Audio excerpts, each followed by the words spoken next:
Hier is ons, dis hulle, seuns van vlug. Maar goed, sê net gou vir my, hoe het julle by mekaar gekom? Hoe lank terug al? Hoe het dit gebeur? Wie wil vertel?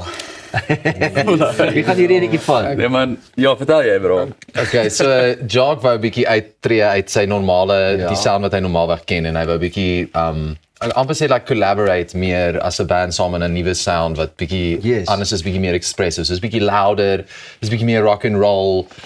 En dis eintlik die core van wat van hoe dit begin het. Hy kan nou 'n bietjie meer spesifiek wees, maar that's round about it, ja. Ons het genoeg. Ek wil net gou geweet, julle twee wat so stil is jy die man met die mooi gepimde hare daar? Ja, dit sal ek dink nou net wat het gebeur? My droomlook, jy weet. Het julle geweet wat julle doen op daai musiekvideo? Nee, dit was definitief 'n bietjie. Ek dink dit was 'n verrassing vir almal gewees. Ons gegee man. Maar die crowd het eintlik meer gegee. Ja. Ek wil nou net sê as ek 'n deel van daai gehoor was, sou ek ook een of ander talent gehad het om hier te split in die lug en dit. Maar baie nice konsep maar goeders. Nou ja, toe die nummerfees, ons kan nie wag nie.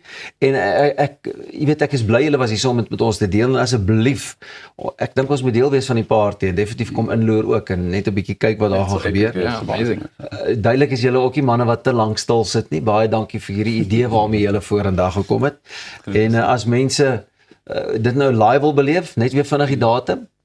19 April, dit is 'n dagfees soos van 12:00 tot 6:00 en kaartjies op ons webwerf seunsvanvlug.co.za.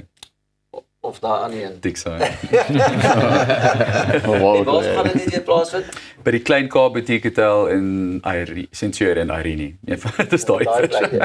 Pretoria Centurion Irene. Almal is dieselfde.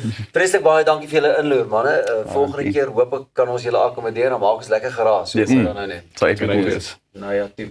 Dis dan al van ons af hier by Goeiemôre, Good Morning. Môre is ons terug met ons hoogtepunte van die week en maandag klokslag is ons weer hier om 6.